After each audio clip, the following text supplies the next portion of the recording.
Hi viewers, welcome to the second part of welfare economics. Here we discuss alternative theories of welfare economics and also the fundamental theorems of welfare economics. Alternative theories of welfare economics എന്ന ഭാഗത്ത് നമുക്ക് പ്രധാനമായും ചർച്ച ചെയ്യാനുള്ളത് theory of second best, then Arrow's impossibility theorem, അതുപോലെ തന്നെ Rawls theory of social justice. ആദ്യം theory of second best നമുക്ക് പരിചയപ്പെടാം. ലിപ്സി ആൻഡ് ലങ്കാസ്റ്റർ, അതായത് റിച്ചാർഡ് ലിപ്സിയും കെൽവിൻ ലങ്കാസ്റ്ററുമാണ് തിയറി ഓഫ് സെക്കൻഡ് ബെസ്റ്റ് എന്ന് പറയുന്ന ഒരു ആശയം മുന്നോട്ട് വയ്ക്കുന്നത്. ഈ ആശയം മുന്നോട്ട് വയ്ക്കാനുണ്ടായ സാഹചര്യം മറ്റൊന്നുമല്ല, പാരറ്റോ ഒപ്റ്റിമാലിറ്റി മുന്നോട്ട് വയ്ക്കുന്ന 3 മാർജിനൽ കണ്ടീഷൻസിൽ ഏതെങ്കിലും ഒരെണ്ണം അറ്റൈൻ ചെയ്യാൻ സാധിക്കുന്നില്ലെങ്കിൽ മറ്റ് 2 മാർജിനൽ കണ്ടീഷൻസ് അറ്റൈൻ ചെയ്യുന്നതിന് വേണ്ടി പരിശ്രമിക്കേണ്ടതില്ല എന്നതാണ് ഇവർ ഉദ്ദേശിക്കുന്നത്. അതായത് one of the Paretian optimum conditions cannot be fulfilled, then an optimum situation can be achieved only by departing from all other Pareto conditions.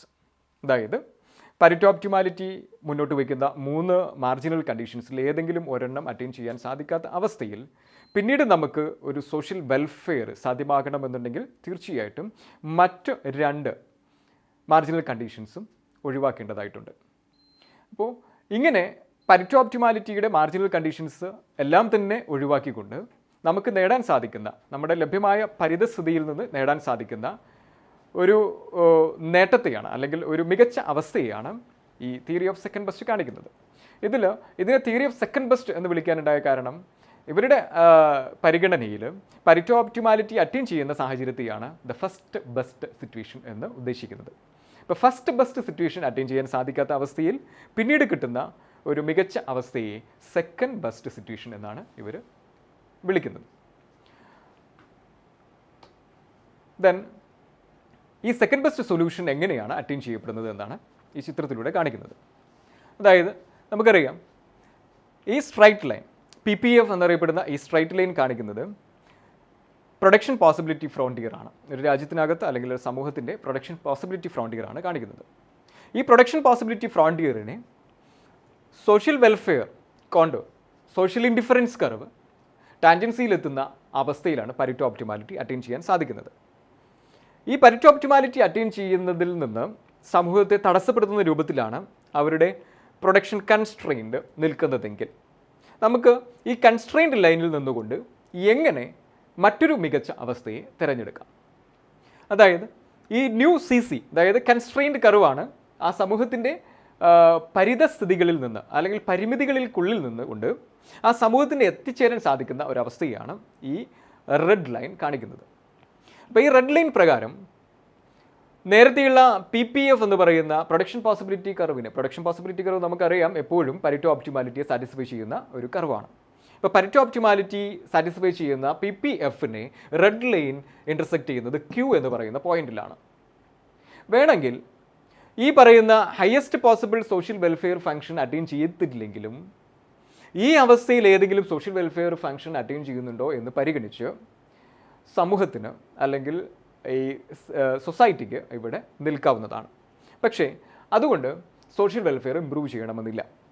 ഇവിടെ നമുക്ക് കാണാൻ സാധിക്കും W' എന്ന് പറയുന്ന സോഷ്യൽ വെൽഫെയർ ഫംഗ്ഷൻ Q എന്ന് പറയുന്ന പോയിന്റിൽ PPFുമായിട്ട് ഇൻ്റർസെക്ഷനിലെത്തുന്നുണ്ട്, തുല്യതയിലെത്തുന്നു. ഈ തുല്യതയിലെത്തുന്ന സാഹചര്യത്തിൽ ഒരിക്കലും അത് പാരറ്റോ ഒപ്റ്റിമാലിറ്റിയാണ് എന്ന് അവകാശപ്പെടാൻ സാധിക്കില്ല. പാരറ്റോ ഒപ്റ്റിമാലിറ്റി അറ്റൈൻ ചെയ്യപ്പെടണമെന്നുണ്ടെങ്കിൽ തീർച്ചയായിട്ടും ഈ W' എന്ന് പറയുന്നത് അത് ടാൻജൻസിയിലാണ് ഇവിടെ വരേണ്ടത്. അതായത് അതിൻ്റെ കോൺവെക്സിറ്റി ഇവിടെ ഉറപ്പുവരുത്തപ്പെടണം. അപ്പോൾ ഈ കോൺവെക്സിറ്റി ഉറപ്പുവരുത്താൻ സാധിക്കാത്ത ഈ അവസ്ഥയിൽ പാരറ്റോ ഒപ്റ്റിമാലിറ്റിയുടെ ഒരു കണ്ടീഷൻ നമുക്കിവിടെ നഷ്ടമാകുന്നുണ്ട്. പാരറ്റോ ഒപ്റ്റിമാലിറ്റിയുടെ ഈ ഒരു കണ്ടീഷൻ നഷ്ടമാകുന്ന സാഹചര്യത്തിൽ പാരറ്റോ ഒപ്റ്റിമാലിറ്റിയുടെ മറ്റ് 2 സാഹചര്യങ്ങളെ നമ്മൾ പരിഗണിക്കേണ്ടതില്ല. പകരം ഈ റെഡ് ലൈനിലൂടെ നമ്മൾ ഇതിൻ്റെ PPFൻ്റെ ഇന്നർ പാർട്ടിലേക്ക് മൂവ് ചെയ്ത് ആ റെഡ് ലൈനിൽ നിന്നുകൊണ്ട് ഈ W' എന്നതിനേക്കാൾ മികച്ച W" എന്ന് പറയുന്ന ഒരു സോഷ്യൽ വെൽഫെയർ ഫംഗ്ഷൻ അറ്റൈൻ ചെയ്യാൻ സാധിക്കുന്ന സാഹചര്യത്തെയാണ് കാണിക്കുന്നത്.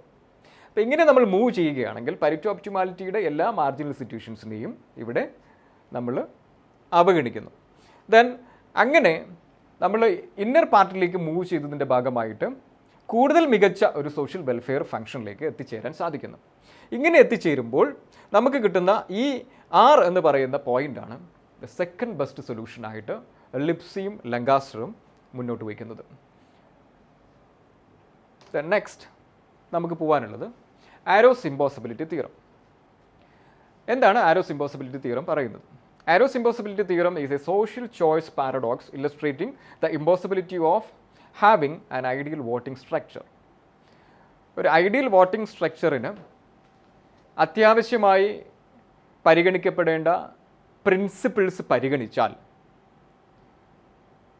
ഒരു സോഷ്യൽ ചോയ്സ് കൺസ്ട്രക്റ്റ് ചെയ്യുന്നത് ബുദ്ധിമുട്ടാണ് എന്നതാണ് ആരോസ് ഇമ്പോസിബിലിറ്റി തിയറം എക്സ്പ്രസ് ചെയ്യുന്നത്.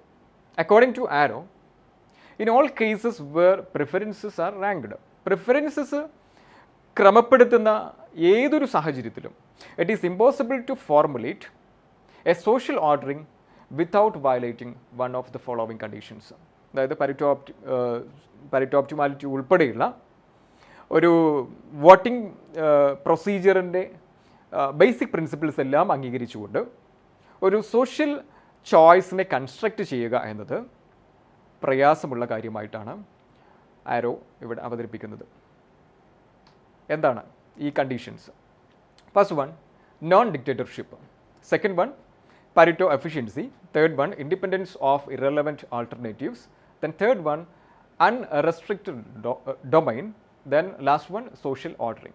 നോൺ ഡിക്റ്റേറ്റർഷിപ്പ് കൊണ്ട് ഉദ്ദേശിക്കുന്നത് ഈ വോട്ടിംഗ് അല്ലെങ്കിൽ സോഷ്യൽ ചോയ്സ് പ്രിഫർ ചെയ്യുന്നതിൽ എല്ലാ ആളുകളുടെയും പ്രിഫറൻസിനെ പരിഗണിക്കണമെന്നതാണ്.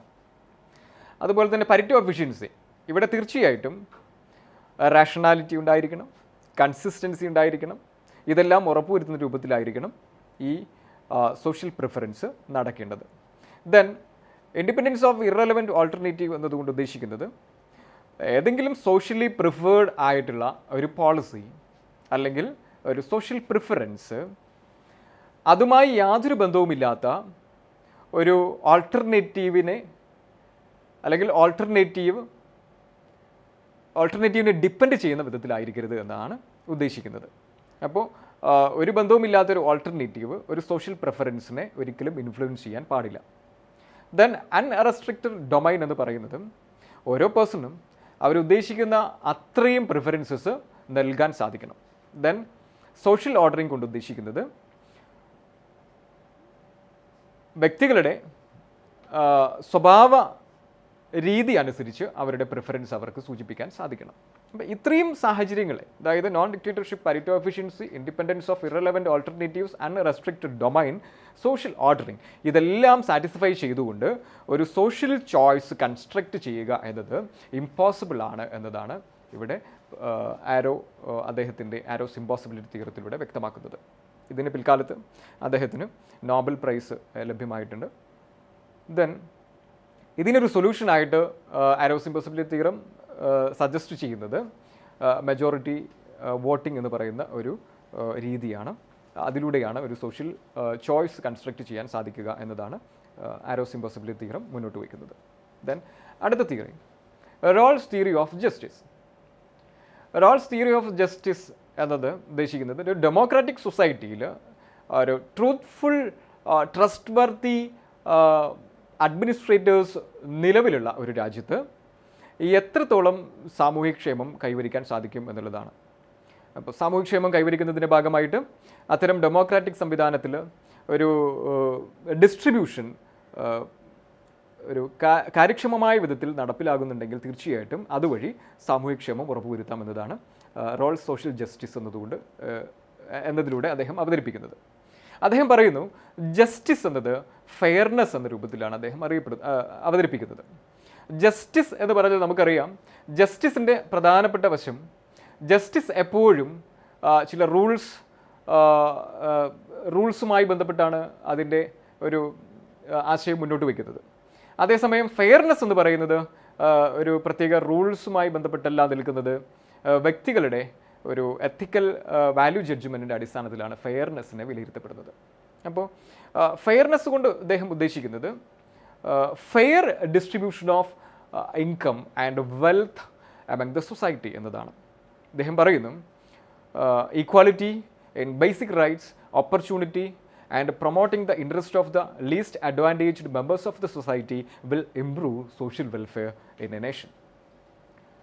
Fairness aims to describe a just arrangement of the major political and social institutions of a liberal society. അതായത് ഈ പറയുന്ന സോഷ്യോ പൊളിറ്റിക്കൽ ഇൻസ്റ്റിറ്റ്യൂഷൻസിൻ്റെ കൃത്യമായ അറേഞ്ച്മെൻ്റ് എന്ന് പറയുന്നത് തന്നെ ഒരു സമൂഹത്തിൻ്റെ ബേസിക് സ്ട്രക്ചറിനെയാണ് കാണിക്കുന്നത്. ഈ ബേസിക് സ്ട്രക്ചർ ഉറപ്പുവരുത്തുന്ന രൂപത്തിലായിരിക്കണം ഇവിടുത്തെ ഫെയർ ഡിസ്ട്രിബ്യൂഷൻ നടക്കേണ്ടത്. ഈ ഫെയർ ഡിസ്ട്രിബ്യൂഷൻ ഉള്ളിടത്ത് മാത്രമേ സോഷ്യൽ വെൽഫെയർ ഇംപ്രൂവ് ചെയ്യാൻ സാധിക്കൂ എന്നതാണ് റോൾ അദ്ദേഹത്തിൻ്റെ സോഷ്യൽ ജസ്റ്റിസ് എന്ന് പറയുന്ന ക്രൈറ്റീരിയയിലൂടെ കാണിക്കുന്നത്. Fairness should be defined as individuals moral evaluation of his conduct. അതായത് ഡിസ്ട്രിബ്യൂഷൻ്റെ ഭാഗമായിട്ട് ഉണ്ടാകുന്ന പരിതസ്ഥിതികളെ വ്യക്തികൾ അവരുടെ മോറൽ ഇവാലുവേഷൻ്റെ ഭാഗമായിട്ട് വിലയിരുത്തുന്നതിലൂടെയാണ് ഇത് ഫെയർ ആണോ എന്നുള്ളത് മനസ്സിലാക്കാൻ സാധിക്കുന്നത്. അപ്പോൾ അത്തരത്തിൽ ഫെയർ ഡിസ്ട്രിബ്യൂഷനിലൂടെ മാത്രമാണ് ഒരു രാജ്യത്ത് അല്ലെങ്കിൽ ഒരു സമൂഹത്തിനിടയിൽ സോഷ്യൽ വെൽഫെയർ സാധിക്കുക എന്നതാണ് റോൾ അദ്ദേഹത്തിൻ്റെ തിയറി ഓഫ് സോഷ്യൽ ജസ്റ്റിസിലൂടെ കാണിക്കുന്നത്. അപ്പോൾ ഈ ഫെയർ ഡിസ്ട്രിബ്യൂഷനെ അദ്ദേഹം പറയുന്നത് തന്നെ റീഡിസ്ട്രിബ്യൂട്ടീവ് ജസ്റ്റിസ് എന്നാണ്. റീഡിസ്ട്രിബ്യൂട്ടീവ് ജസ്റ്റിസ് അറ്റൈൻ ചെയ്യാൻ സാധിക്കുന്ന അവസ്ഥയിലാണ് ഒരു സമൂഹത്തിൽ ഇത്തരത്തിലുള്ള ഒരു ഫെയർ ഡിസ്ട്രിബ്യൂഷൻ ഉണ്ടായി എന്ന് ഉറപ്പുവരുത്താൻ സാധിക്കുകയുള്ളൂ. ദെൻ അടുത്തത് നമ്മൾ പോകുന്നത് fundamental theorems of welfare economics എന്നറിയപ്പെടുന്ന ഒരു ഡിസ്കഷനിലേക്കാണ്. എന്താണ് fundamental theorems of welfare economics? Welfare എക്കണോമിക്സിൻ്റെ ഭാഗമായിട്ട് രണ്ട് പ്രധാന തത്വങ്ങളാണ് നമുക്ക് മുമ്പിലുള്ളത്. അതിൽ ഒന്നാമത്തേത് ഫസ്റ്റ് ഫണ്ടമെൻ്റൽ തിയറം എന്നും രണ്ടാമത്തേത് സെക്കൻഡ് ഫണ്ടമെൻ്റൽ തിയറം എന്നും അറിയപ്പെടുന്നു. ഫസ്റ്റ് ഫണ്ടമെൻ്റൽ തിയറം എന്ന് പറയുന്നത് മറ്റൊന്നുമല്ല, അത് യഥാർത്ഥത്തിൽ ആഡം സ്മിത്ത് മുതൽ ഇങ്ങോട്ട് പരറ്റോ ഒപ്റ്റിമാലിറ്റി വരെയുള്ള ചില സാഹചര്യങ്ങളിൽ നമുക്ക് കാണാൻ സാധിക്കുന്ന ചില ആശയങ്ങളെയാണ് മുൻനിർത്തുന്നത്. അതായത് first fundamental theorem of welfare economics also known as invisible hand theorem. Invisible hand theorem propounded by Adam Smith. അദ്ദേഹത്തിൻ്റെ അഭിപ്രായപ്രകാരം ഒരു ഫ്രീ കോമ്പറ്റിറ്റീവ് ഇക്കോണമിയിൽ പ്രൊഡക്ഷൻ അല്ലെങ്കിൽ എക്കണോമിക് ഗ്രോത്ത് അറ്റൈൻ ചെയ്യപ്പെടുമ്പോൾ സ്വാഭാവികമായിട്ടും അത് ഒരു എഫിഷ്യൻ്റ് അലോക്കേഷൻ ഓഫ് റിസോഴ്സസിൻ്റെ ഭാഗമായിട്ടായിരിക്കാം, അതുപോലെ തന്നെ ഒരു എഫിഷ്യൻറ്റ് സിറ്റുവേഷൻ ആയിരിക്കും ഉറപ്പുവരുത്തുന്നത്. അപ്പോൾ അത്തരം എഫിഷ്യൻറ്റ് സിറ്റുവേഷനെ നമുക്ക് പരറ്റോ എഫിഷ്യൻറ്റ് സിറ്റുവേഷൻ എന്ന് വിളിക്കാവുന്നതാണ്. അപ്പോൾ ചുരുക്കം പറഞ്ഞാൽ ഒരു കോമ്പറ്റിറ്റീവ് ഇക്കോണമിയിൽ സംഭവിക്കുന്ന ഇക്വിലിബ്രിയം എപ്പോഴും പരറ്റോ എഫിഷ്യൻസി ഉറപ്പുവരുത്തും. അതിൻ്റെ പ്രധാന കാരണങ്ങൾ ഒരു കോമ്പറ്റിറ്റീവ് ഇക്കോണമിയിൽ തീർച്ചയായും ആ ഇക്കോണമിയിലെ ഓരോ പോയിൻറ്റും അല്ലെങ്കിൽ ഓരോ കാര്യങ്ങളും കൃത്യമായും എല്ലാവർക്കും അറിവുണ്ടായിരിക്കും. അതായത് there is complete information about the market situations among all the persons. Then രണ്ടാമതായിട്ട് എല്ലാ കമോഡിറ്റീസിനും അവിടെ കൃത്യമായ മാർക്കറ്റ് ഉണ്ടായിരിക്കും. ദെൻ അത്തരം മാർക്കറ്റുകളിൽ വെച്ച് ലഭ്യമാകുന്ന വിലയെ ഒരു തരത്തിലും ഒരു പർട്ടിക്കുലർ പേഴ്സണ് ഇൻഫ്ലുവൻസ് ചെയ്യാനും സാധിക്കില്ല. അപ്പോൾ തീർച്ചയായിട്ടും ഈ കോമ്പറ്റിറ്റീവ് ഇക്കോണമിയിൽ ഉണ്ടാകുന്ന ഇക്വിലിബ്രിയം എഫിഷ്യൻസി ഉറപ്പുവരുത്തും.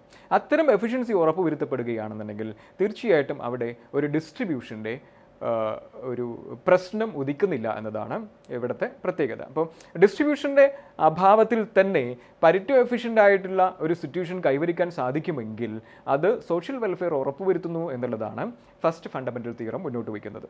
അതുകൊണ്ട് തന്നെ അവർ ഗവൺമെൻറ് ഇൻ്റർവെൻഷനെ അപ്പാടെ നിരാകരിക്കുന്നു. ദെൻ രണ്ടാമതായിട്ട് സെക്കൻഡ് ഫണ്ടമെൻ്റൽ തിയറം എന്താണ് മുന്നോട്ട് വയ്ക്കുന്നത്? ഇതേ അവസ്ഥ തന്നെ നിലനിർത്തിക്കൊണ്ട്, അതായത് ഒരു Pareto efficient allocation, Pareto efficient situation attain ചെയ്യുന്ന സാഹചര്യത്തിൽ നിന്നുകൊണ്ട് തന്നെ ഒരു redistribution of wealth, redistribution of income കൂടെ സാധിക്കുമെങ്കിൽ തീർച്ചയായിട്ടും ഒന്നുകൂടെ മികച്ച ഒരു സോഷ്യൽ വെൽഫെയർ സിറ്റുവേഷൻ ക്രിയേറ്റ് ചെയ്യാൻ സാധിക്കുമെന്നതാണ് ഇവിടെ സെക്കൻഡ് ഫണ്ടമെൻ്റൽ തിയറം പറയുന്നത്. അപ്പോൾ സെക്കൻഡ് ഫണ്ടമെൻ്റൽ തിയറത്തിൻ്റെ ഭാഗമായിട്ട് ഫസ്റ്റ് ഫണ്ടമെൻ്റൽ തിയറത്തിൽ നിന്ന് വ്യത്യസ്തമായിട്ട് ഒരു ഡിസ്ട്രിബ്യൂഷനെ കുറിച്ച് കൃത്യമായി ഇവിടെ അഡ്രസ്സ് ചെയ്യുന്നുണ്ട്. അപ്പോൾ ഈ ഡിസ്ട്രിബ്യൂഷൻ്റെ ഭാഗമായിട്ട് അവർ മുന്നോട്ട് വയ്ക്കുന്നത് ഒരു ഗവൺമെൻറ് ഇൻ്റർവെൻഷൻ ആവാം. ആ ഗവൺമെൻറ് ഇൻ്റർവെൻഷനിലൂടെ ഒരു ടാക്സിൻ്റെയും അതുപോലെ തന്നെ ഗവൺമെൻറ് എക്സ്പെൻഡിച്ചറിൻ്റെയും ഒരു ലംസം എമൗണ്ട് ഇക്കോണമിയിലേക്ക് സംഭവിക്കുകയാണെന്നുണ്ടെങ്കിൽ തീർച്ചയായിട്ടും അതുവഴി ഡിസ്ട്രിബ്യൂഷൻ കൃത്യമാക്കാൻ സാധിക്കും. ആ ഡിസ്ട്രിബ്യൂഷനിലൂടെ സോഷ്യൽ വെൽഫെയർ ഇംപ്രൂവ് ചെയ്യാൻ സാധിക്കും എന്നുള്ളതാണ് സെക്കൻഡ് ഫണ്ടമെൻ്റൽ തിയറം മുന്നോട്ട് വയ്ക്കുന്നത്. Thank you.